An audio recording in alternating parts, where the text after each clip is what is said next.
Welcome to the 100th episode of the Daily B Show with Matty B and Chris Green in the house. Woo! How are you, Greenie? Yeah, good mate. How are you? Very good. Good to finally have you on board. It's good to be here. It's taken us a while. It has. So Chris come up and surprised me up on the sunny coast on Friday when we were meant to jump on and do the live. But since then we've just been fooling around and hanging out and just catching up. No, just checking. But yeah, so we haven't seen each other for about 3 or 4 months, I think. Yeah, that was pretty brief. Yeah, and before that, we were living together for a while down in the Gold Coast. Me and Chris went through some shared traumas at different points in time, and we met about 10 years ago now, maybe, and just basically been brothers in arms since then. So, guys, I'm going to be sharing Chris is going to be sharing a bit of his story about where he's from, what he's been up to, and some of the new passions that have come into his life, which has been really good from an outside perspective and someone that really cares about him to see what he's been up to and the changes that he's been implementing. And I think that you guys are going to get a lot of value out of hearing him speak on where he's been, on the certain things that he's been implementing to really bring about new positive changes within his life. And we'll take it from there. But, bro, share with people a little bit about sort of where you're at the moment and just what you're doing with yourself. Introduce yourself to the people that haven't had the privilege of getting to know Mr. Green. No, lucky sod. Well, hi, my name's Chris. I'm originally from the UK. I've lived in Australia for about 10 years. I've been all over Australia. I've done lots of different jobs, but I've now settled in doing hospitality. How could you describe it easily to the guys? Well, just what you're doing now is like you basically got into a position that you're consulting for other businesses, other cafes and other businesses in the hospitality industry. So I help them dominate. took the skills that I learned from managing venues and decided to start my own business and get some clients on board, and now helping other businesses reach their full potential and make a good amount of profit, which is really exciting and fun and new. Yeah, and it's from when we first lived together in Beenleigh. It was the first time we lived together. Probably Noosa. Oh yeah, Noosa for a while, but we've sort of crossed paths on and off for years, and always sort of caught up and sort of hung out and lived together and gone through different journeys and challenged each other, and it's been cool. But now we've sort of reconnected, and a lot has happened since the last time we sort of really hung out. I started this business, and I've been through a bit of a journey with my health, which was awesome to share with Matt and sort of get him on board and being open and honest with him, and which is pretty reserved. You're pretty reserved a lot of the time, and massively. In the past, so it's massively. been good to have you really reach out and open up, and it's a testament to the power of opening up. Definitely, and being honest, because it was pretty tough for me. So to come up and catch up with you and share was empowering, and it's helped a lot.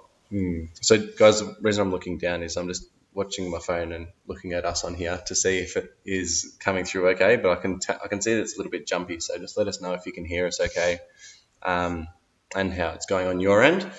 But cool. All right, looks like it's coming through okay. Congrats on episode 100. Woo! I feel very honoured. Me too.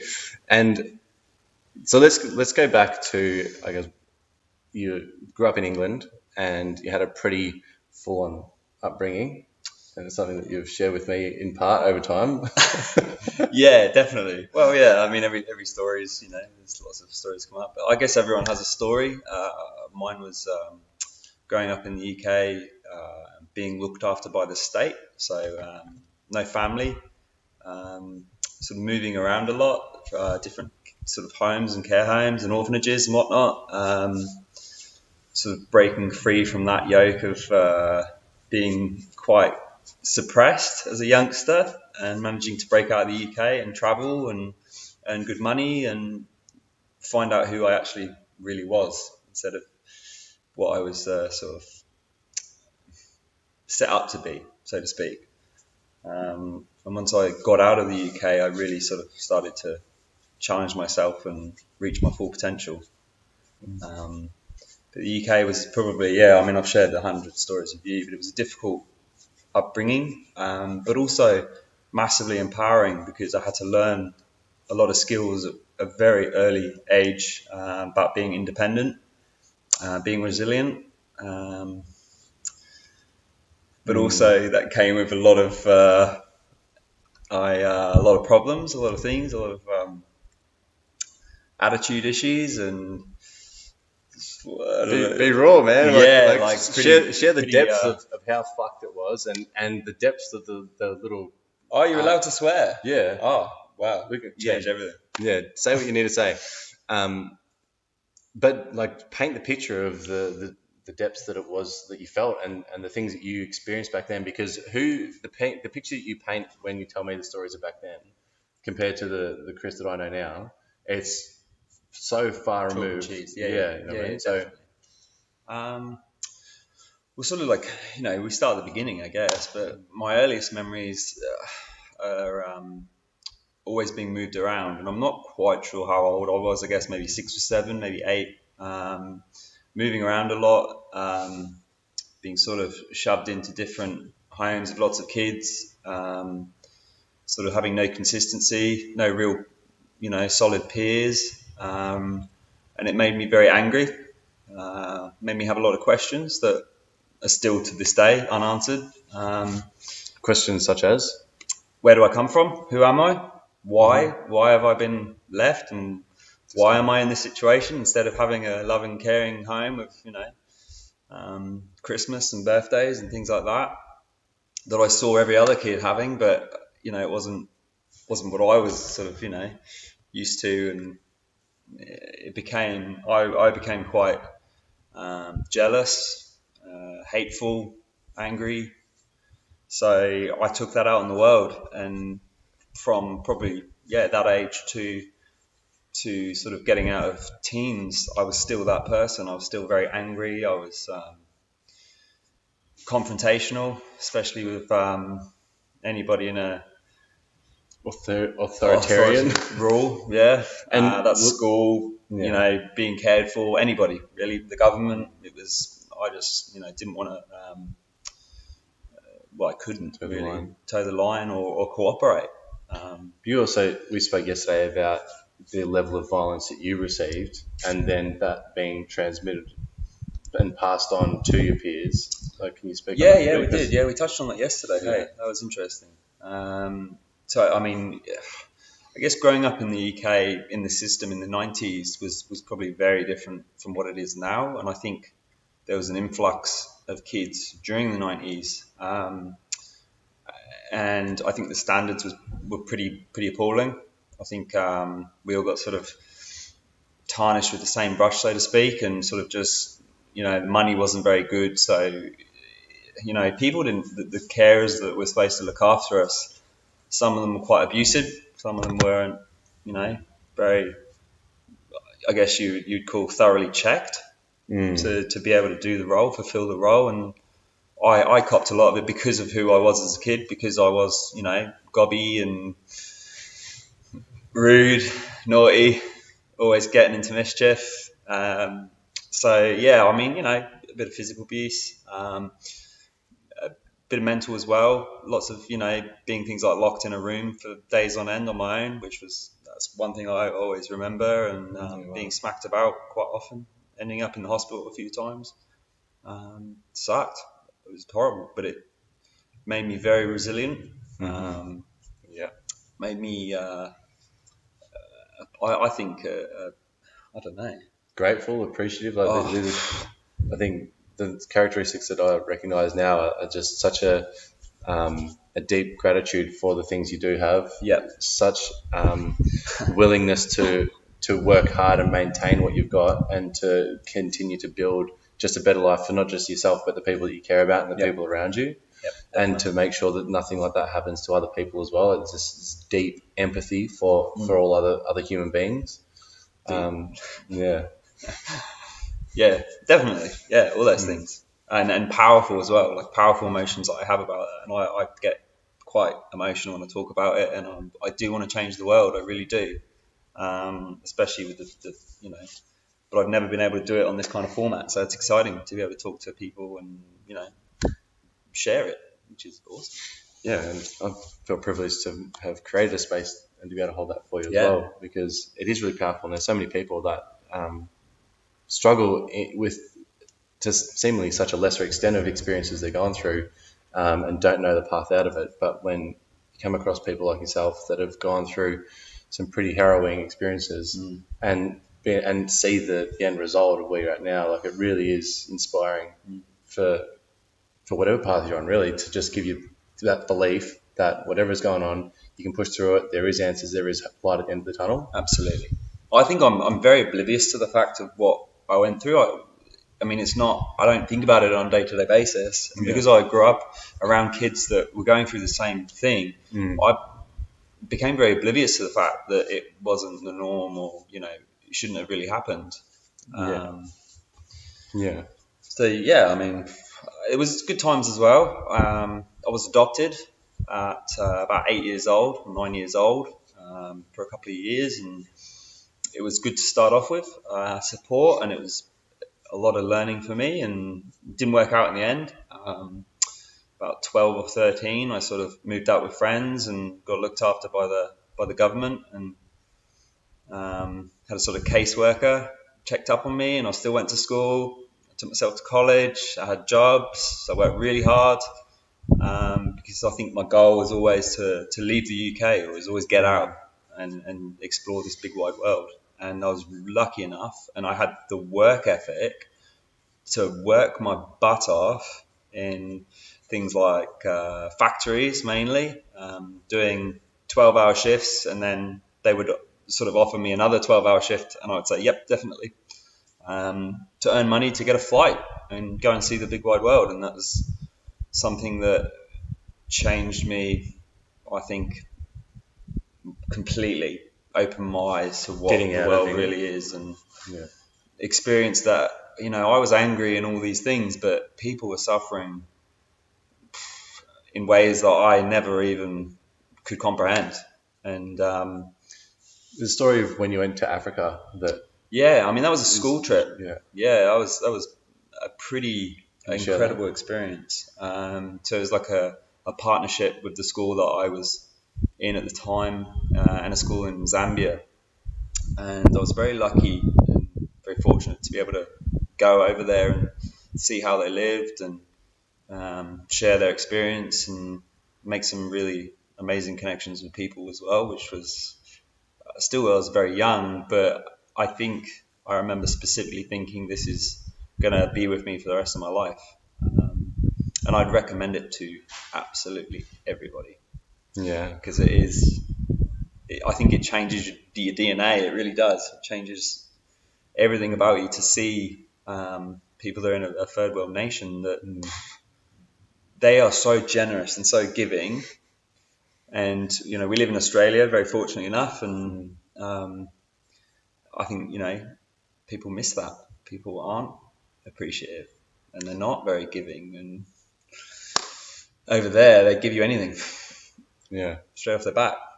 It's a lot different, isn't it? Very different, Yeah. because they don't know what they don't have. And it taught me a lot. It taught me probably being humble and being respectful.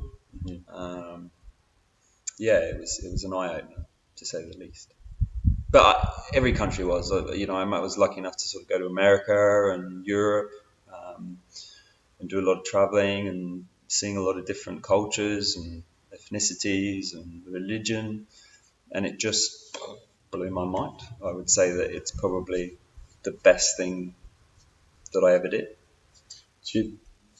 Would you agree that it is that just expansive, your perception of your own world, that just gives you a lot more humility and acceptance and gratitude that comes with that? Like all of the above. Everything positive that I am today, I would pretty much base it down to the fact that I worked hard, I got off my butt, I left the UK, or my oppressed state, And I got up and decided that I was going to see the world and experience and really, really experience what it was like to live in those countries, not just doing a holiday and sort of staying in a resort and sunbathing and eating and drinking. I mixed with the locals and did things that you wouldn't really do on a Kentucky tour or anything like that. Amazing experiences with lovely people, and I met some incredibly generous and giving people that without them I would have been stuffed. And all around the world, met wonderful people, and that generosity allowed me to sort of have a bit of faith back in humanity and a bit of faith in myself that I could implement that, into adulthood. Yeah. So, Awesome. so what do you find, looking back at the people that you were surrounded by, the people that you were brought up by, that were creating these environments for you? What do you feel are the main differences within yourself that were contributors to getting you out of that situation and seeing light at the end of the tunnel and not going down that road so much? Well, I think I was going down that road. I think I was quite violent up until I travelled. I was quite, like I said, angry and hostile and non-conformist, and I was sort of destined for that, I think, until I got up and I booked that ticket, and I left the UK, and that changed everything. Because how long were you travelling around before you got to Australia? Pretty much constant. Yeah. Every 6 months, I would say that I managed to get out and about and see a new continent or a new country or a new culture. I was very lucky to do that. Yeah.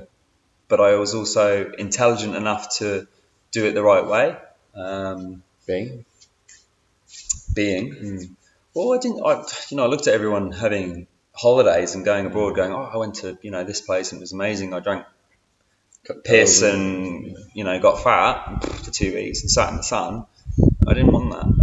I would book a ticket. I'd ring ahead and offer anything I could do, from gardening to washing dishes to making beds to cleaning toilets for free accommodation a lot of the time, and that allowed me to integrate with the people better. That allowed me to even though there was language barriers, a lot of the time, it allowed me to sort of see it from a different perspective. And they would introduce me to what they do on a daily basis. Like they'd take the time out of the schedule to show me around, because everyone's excited to show you where they're from and what they do and what they eat and who their family is. And if you show interest and you create friends for life. And I reckon I could still go to a good amount of countries now and knock on people's doors, and they'd be like, they'd welcome me in and cook me a big meal, basically. That's awesome. That's literally the complete opposite of what you experienced as a youngster. Absolutely. And then as soon as you got yourself out there, which a lot of people wouldn't do, I'd imagine, they just wallow in there, blame the world for their problems and just... I mean, I still speak to kids that I grew up with in the system that went and did a pretty, they're doing the same job that they did at 18, living in the same small village or town and having the same problems, the same anger issues, all those things. And I was fortunate enough to make that break, I guess, to go out and do it and travel, because it changed me for the better. And you do talk about work ethic and the lack thereof over here a lot of the time, and but I sort of guess I'd challenge that in the sense that surely there's people that are stuck in the system that just had less of a work ethic and a desire to get out. Yeah. I think I was always capable as a kid. I didn't just challenge authority because it was fun. I did it because school was never interesting. And I don't know if people would relate to this. I think it's a massive problem across the world that school is so based. You have in England, it's 30 or 40 kids in one classroom, and they're supposed to be, they're just putting you in this great big box. And for me, I never listened to it. I was already confident that I already knew more than the teacher. Yeah. Even from a young age, I was, just not interested. I already knew it. Yeah. I'd read the book and, I got the t-shirt, so to speak. So, and I know that other people weren't capable of that. But that also steered me to a negative side as well. That took me down a pretty poor path for a lot of years. Made me angry and hurtful and deceitful because I wouldn't listen to anyone. Yeah. Even people helping me, I just pushed everyone away. Well, even us, like it took you a long time to open up, even to me, about a lot of stuff. And I remember we were instantly had a connection. We were like brothers. Yeah. Like that. They're pretty incredible, really. If you think about it, the times we've had. Oh my god, amazing. So, to tell you the story, basically in 2010, I went up to Queensland with a friend for the first time to get a job in the mines and start working in the mines. Chris had just landed in Australia in the Gold Coast and moved out to Emerald not long before that as well. And one day I was just walking down the street and decided to get a couple of drinks. So I went into the Bottle-O and saw this good-looking fella just hanging out there. Just not that I wasn't hanging out at a Bottle-O. I was working in a Bottle-O. He was getting paid to be there. Yeah, I was getting paid didn't look like he knew what he was doing. But, I didn't even know what a Bottle-O was. But just sort of got along and was like, "Want to be friends?" Yep. All right. Friends up. Load bit. Oh, sweet. And so basically, like I said, from there it's basically been a just flowing sort of into similar places and close by as the years have gone on, and just that instant connection, and you never know where it's going to come from or what corner you're going to turn and who you're going to bump into. Absolutely, open yourself up to people. We instantly had rapport and we challenged each other. We talked about ideas, which was something that is pretty rare, I think. Yeah, and just I think an acceptance of each other, and that ability to not give a fuck and speak our truth as well. Yeah, absolutely. Like the other day was a good example. We first time we caught up for a while and ended up walking into a cafe, just having this loud debate at each other. Full shouting match, literally, but that was good. It was high. It was good because we do that. Yeah. And neither of us back down because we're so strong in our beliefs, and they're both coming from good perspectives, but the right perspective and generally the wrong perspective. But we've always had that. Yeah. And I don't think we'll ever lose it because we both want the best for ourselves and each other and the world, basically. And that's rare, really rare, I think.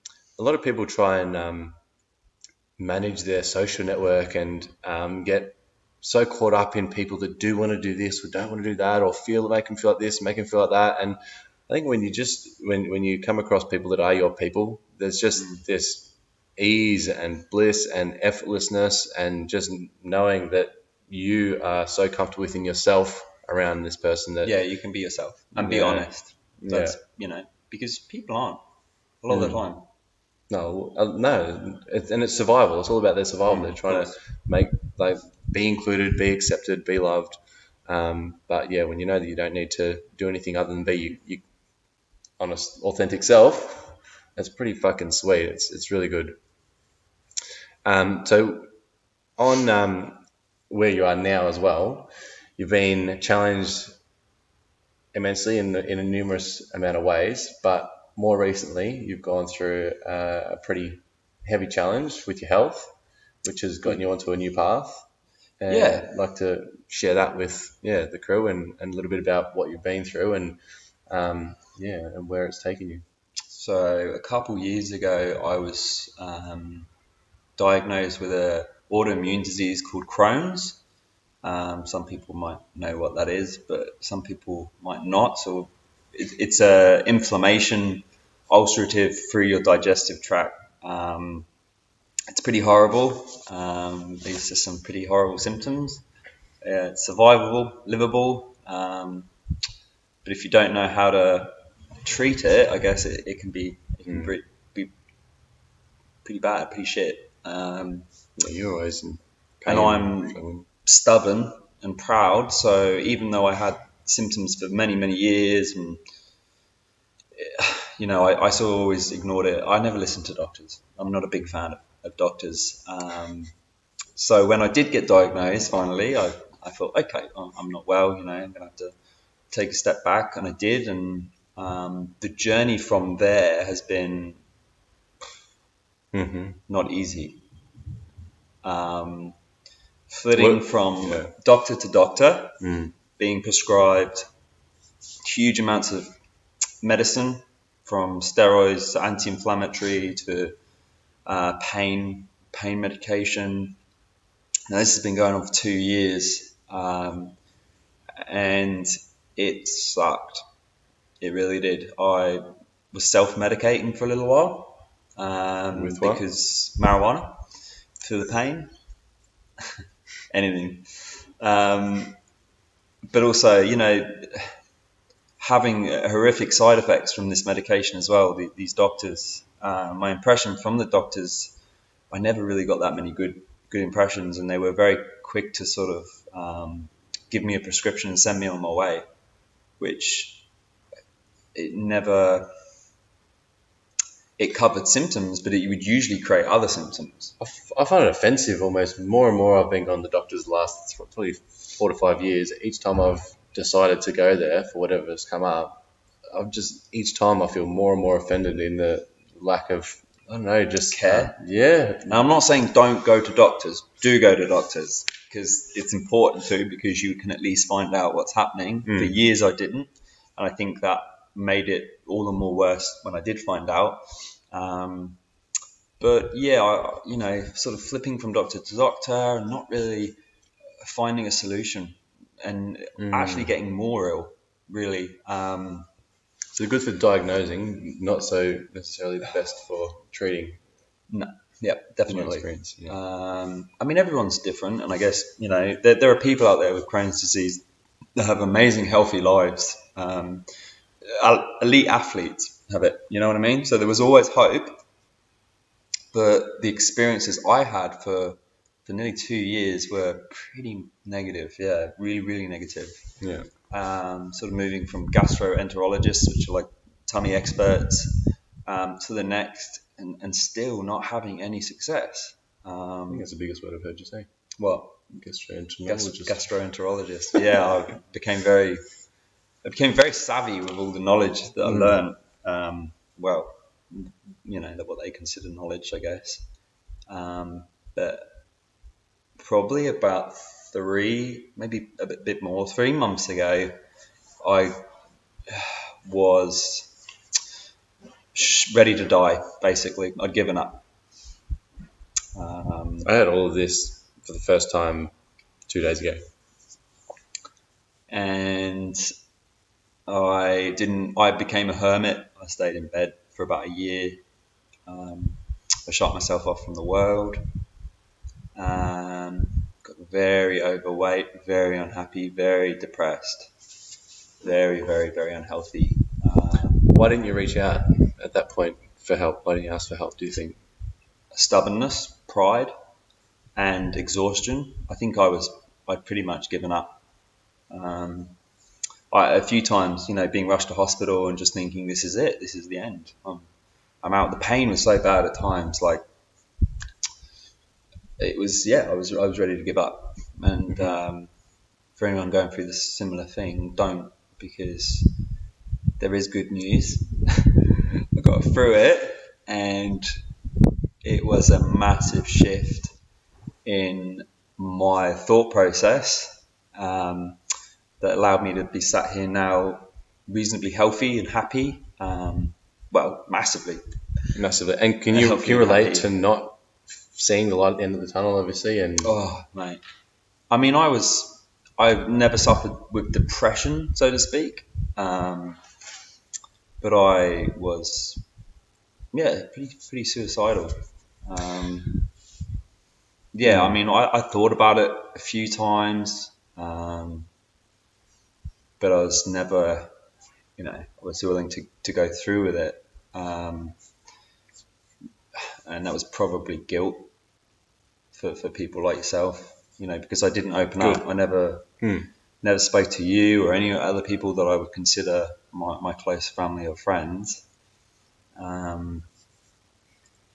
So I guess from that, I decided that I was going to stop taking medication and I was going to go back to basics. And from reading and researching and just endless attempts at different things, I decided that I was going to go real basic. And I looked at a simplistic nutrition and exercise plan, basically. What made you do that? Other than just being fed up with the medicines and the feeling bad, what specifically directed you to that? I remember waking up one day and I hadn't pretty much left my room for 2 days. And I woke up one day and I'd pretty much just been sleeping constantly, which has been a habit for my life for about a year. And I looked in the mirror and I was about 100 kilos. I'm 95 and I'm big.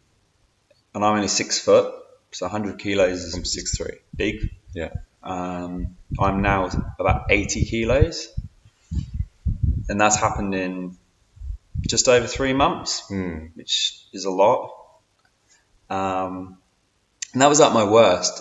And not only was it the weight, I was so unhappy and so unhealthy. I was exhausted. And I looked at myself in the mirror and thought, I guess it's that cliche, but I didn't recognize myself. And I knew that this was a last ditch attempt. I couldn't keep doing it. So I thought, okay, what am I going to do differently? And I'd been looking at a few things, especially with nutrition and diet. And I tried something that there wasn't a huge amount of information out there. And I'd never really heard of it before.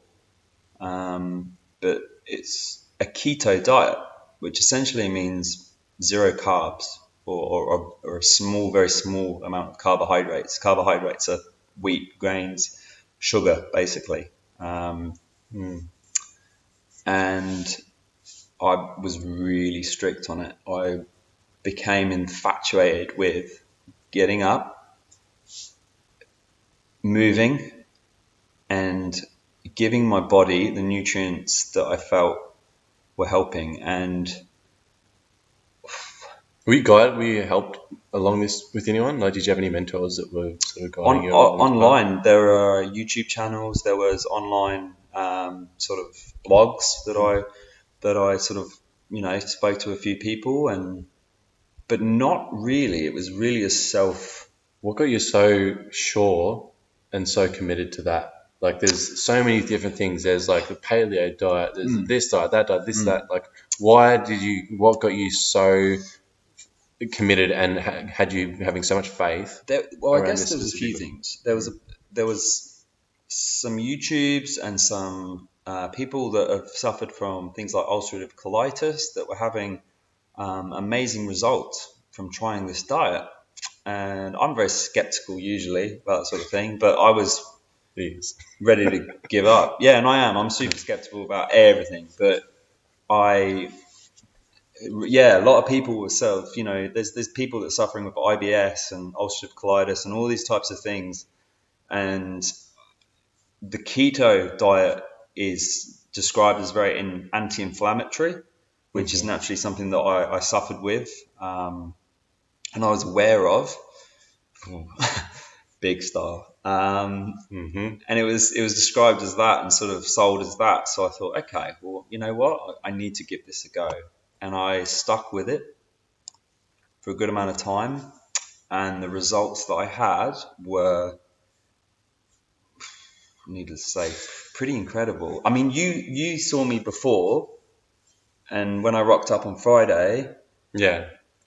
This 180-degree shift. It was completely different physique, different skin color. Your eyes were completely clear, crisp. My eyesight's got better. My skin's got better. I've lost huge amounts of weight. I've exercised slowly, Hair's sort of come more back. incrementally. My hair is growing back. I was balding. He was like, there was a fucking big old bald patch there. Amazing response, but I was super strict with it, and I stuck to it for for nearly 3 months now. I still think like you've got some of that magical hairspray in it or something like that. Because if that's what it is, right, like, that's fucking hectic.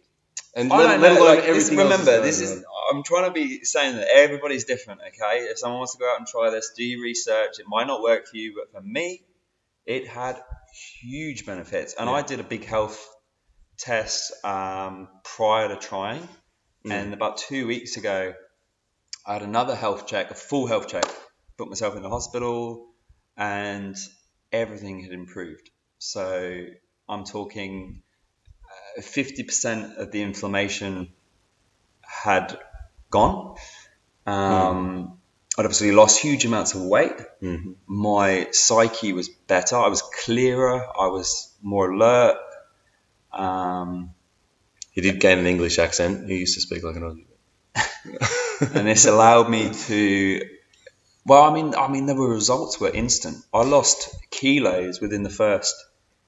I think the first. It was like 3 days. I got on the scale and thought, wow, like this is incredible. I also integrated intermittent fasting with it to lessen the load on my digestive tract. And this is also another thing. Doctors never ever explained there was anything to do with my diet.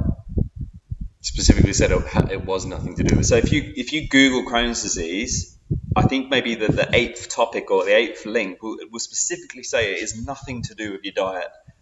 I think everything is to do with your diet. You run off what you put in your gob. Yeah, well, you are an accumulation of the food that you've eaten, isn't it? But there's a lack of knowledge. People, you know, and I've become really, really passionate about it. And I think So there's people that watch that have got weight issues, that do have inflammation issues, that do have a lot of mental health issues. People out there that I've spoken to that I know that struggle with consistency, with sticking to something, but diet also sustainability. Yeah, definitely. yeah. So I don't know. Speak to them about what has impacted you to stick with it, other than obviously going through the pain that you went through, and any sort of tips and advice that that was the driving force, the pain. Definitely, I wanted to ease the pain, and I'm not saying that I'm pain free. I have days where it still pretty sucks, but it's livable. Pretty sucks. Yeah, it sucks balls, man. It really does. But you know, it's livable. I'm a million times better than what I was. Unbelievable. But for people that are trying diets and are trying these things, it has to be sustainable. Which means if you do a diet for 3 months and then you start seeing results and you go back to your old ways, it's not going to work. You're going to basically shed it all back on.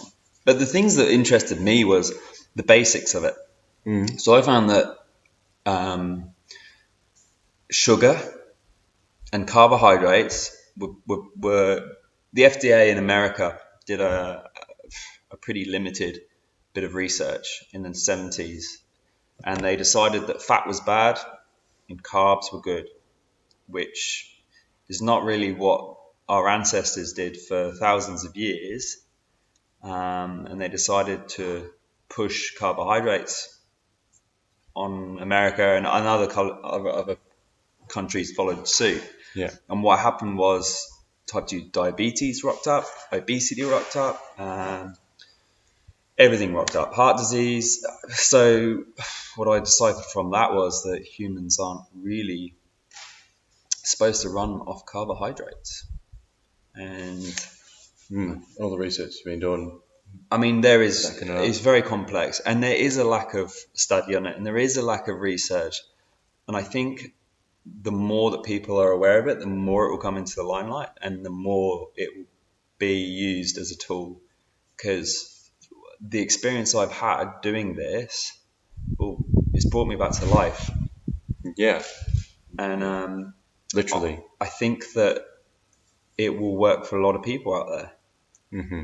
And there's basics to it as well, you know, like eating leafy green veg and sitting in a calorie deficit and moving, which is important. But, you know, it really was that first step of going, I'm going to try it, I'm going to do it, and then sticking with it. So is there something you can suggest or direct people to do if they do want to start doing this, and some easy like 3-step process to getting started on something like this? Well, I've written things down for you. Yep. That we might implement. We're excited. We'll implement. I'm not sure we're going to have time today, but maybe we'll do a part 2 and we'll probably structure it to sort of maybe give people a plan and maybe sort of teach them how to do it. The basics are you eat fat, and that doesn't mean that you're stuffing burgers in your face. It's come and take a bite of my fat. Eating good fats, about 75% fat. This is the diet: 75% fat, 20% protein, and about 5% carbs. People are always shocked when I say that, but actually, my diet is quite diverse. It is limited, but it's not that it makes me unhappy. I'm actually super happy because I see the results. I see, my body, and I feel my body, and I still can go out. I can still enjoy things. I don't feel like I'm missing out. I feel like I've only just found the ultimate recipe for my health, and that's important. Yeah, that's awesome. That's awesome. And what I would like to do is put the stuff that you've already given me into maybe a PDF of some sort for you guys to download, which I'll create maybe this week, and drop in the comments, and I'll put onto my page as well. But is there something that you would like to create, or the space that you'd like to hold for anyone that does want to speak to you specifically on that? Or well, mate, we can set something up. Like there's plenty of ways to set up a blog. And look, I'm pretty active now about trying to get the information out there. And there are people all over the world that are finding this every day. There's more people that's having these success stories, and it's so basic when you think about it, but the knowledge isn't there, and people still will eat burgers and chips and shakes and I think the knowledge is there. I think it's more so that there's such an abundance of options that it just gets completely waters down. Like, what is the real, what is the juice that is going to actually serve me, and how do I sieve through all the shit? Yep. I mean, the ketogenic diet is used primarily for weight loss, but for me, it was more about the health benefits. I said I went to the doctor and I had that health check, but all my biomes skyrocketed.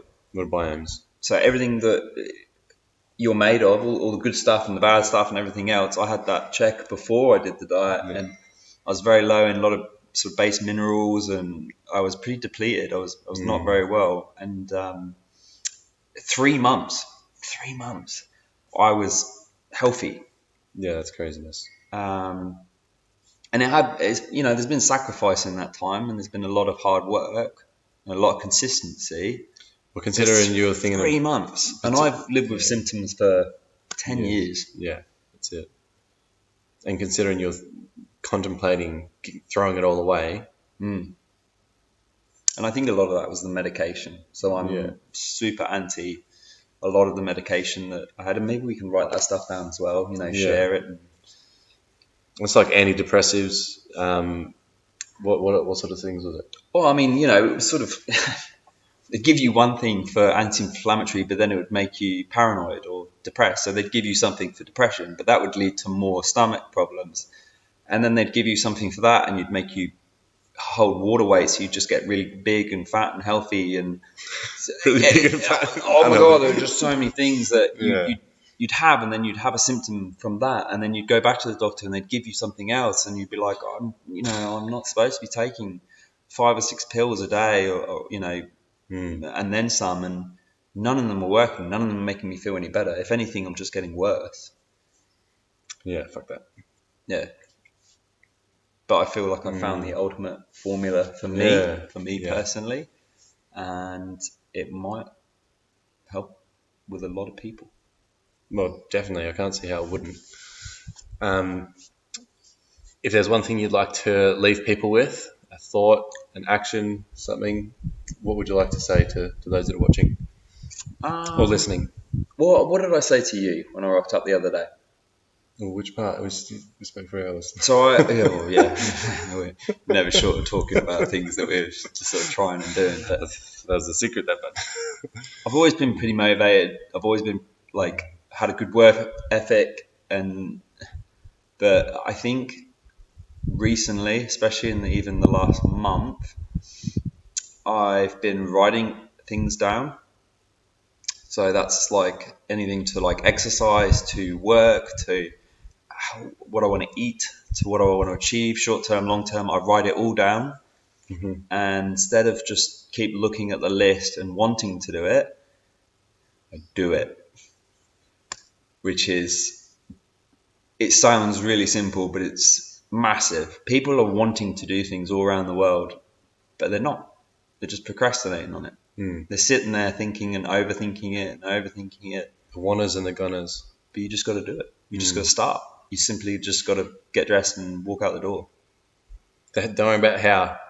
Yeah, literally. That's how it changed for me. I did it. I know what I want.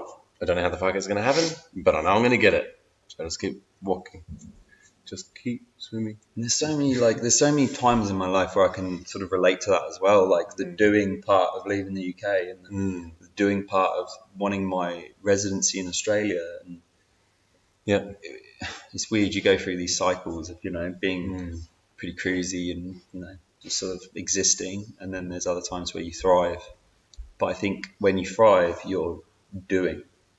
Yeah, you're actively pursuing your lists and your goals and your dreams. I think that is the massive separator between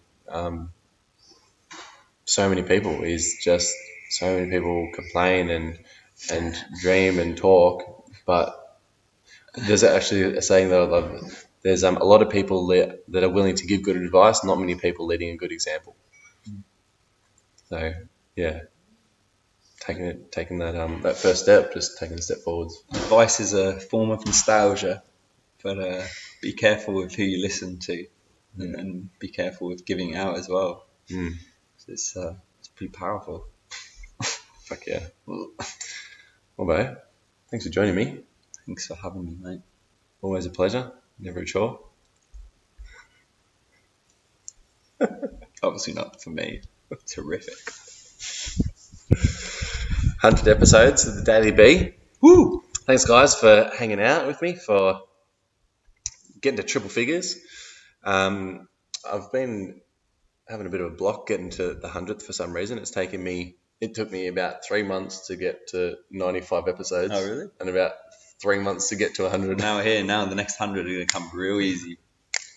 Yeah. Well, I mean, I'd love to come and chat more about other things and other things that are happening, and we can cross and talk about. We're never short of things to talk about. No, we're not.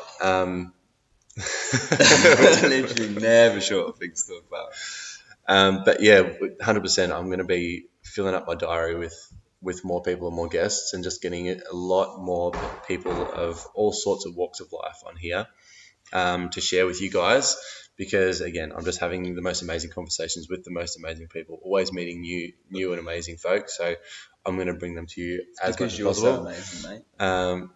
I've got a friend here who might be on the show soon. You want to be on the show soon, Sandy? Hey, Sandy. Just walk behind and just do a quick wave by. So we got Sandy in the background. She's going to be joining us on an episode soon. But yeah, I'm going to be tuning in. I am taking my time with putting episodes through. But again, thank you for your patience. Thanks for hanging out with me. And this was done pretty off the cuff. To be fair, this episode, I mean, it's like we just sat down and set it up and started talking. Yeah, and cool. It is, and that's how simple it can be. It doesn't need to be, and this is the part of the doing as well. It doesn't need to be some grandiose plan that you take all this time, and it's like literally you want to do something, just do it. Don't overthink it. Yeah, just perfection's great. Like, it's great to be perfect. It's great to have everything in place. It's great to be seen this way. But at the end of the day, if you're not fucking doing something, then there's no point just fucking planning all this shit that's not happening. So yeah, you can always learn. So again, I did a video the other day. Just get into action, do something, and then watch what you did, assess it, find what you did great, and then ask what you can do better, and just keep going on there, because nothing's ever going to be perfect. But it's just it is what it is. You always get what you need. So, guys, thanks a lot. Any last words of advice, words of wisdom? Well, I think we'll save them for the next one, so there'll people be tuning in then. Yeah, I'm going to try and get you to take on some sort of, we'll create some sort of space where people can come and work with you specifically around this in some form or fashion. I think that would be pretty valuable for everyone involved. So just planting that seed there. Well, I mean, if anyone gets in contact with you and wants to get hold of me somehow, we'll work it out. And I'm always wanting to hear people and positive stories and helping. Yeah. And for any business owners as well that in the hospitality industry in particular, but really any business owners that are wanting to maximize their profits and check out their systems and get a bit of a better understanding of their own business, of someone looking from the outside in, connect with this man here through me or through him or however you decide to go about it. But do that too. And guys, take it easy. Enjoy life. We'll see you on the next episode. Peace, love, and hand grease.